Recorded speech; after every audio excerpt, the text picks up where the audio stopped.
Cost of services are what it costs to keep a community thriving. These include services like roads, water, and sewage, as well as first responders like police, fire, and EMTs. As we'll see, these are an important part of land use decisions, since land use is one way the city and county pays for these services. Let's look at an example for Canyon County, Idaho.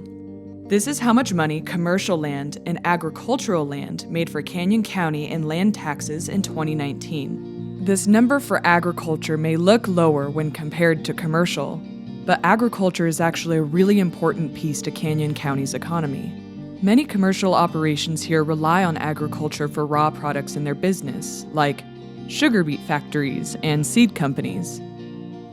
Agriculture production requires equipment from commercial businesses like tractors and implements.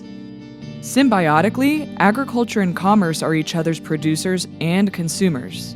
Now, let's go back to the graph. Here's the remaining amount after the county pays for the cost of services for each of these zones. The community is left with a combined surplus of about $50 million. Let's look at residential zones. Here's how much money residential land made for Canyon County in 2019. However, this is the remaining amount after the county pays for the cost of services, about negative $74 million. As you can see, residential does not pay for itself. Canyon County relies heavily on agriculture and commercial to make up the shortage, which is notably higher when compared to the cost of services for agricultural land. In 2023, the cost of services per acre for homes was $2,706.46. What was the average cost of services for agricultural land per acre? $7.68. When agricultural land gets rezoned, that surplus of money goes away, and the cost of services go up, making it more difficult to fund the cost of services for the rest of the county. This is why spot zoning, or building houses in between farmland, ends up being especially costly. Food security is national security.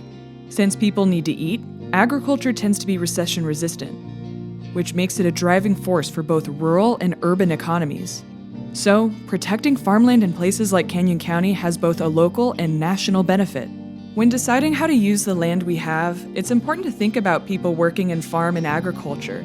They're the ones who mostly fund our roads, water, and first responder services on top of providing us with food. They are living in the same community as the rest of us, and like the rest of us, they want it to thrive.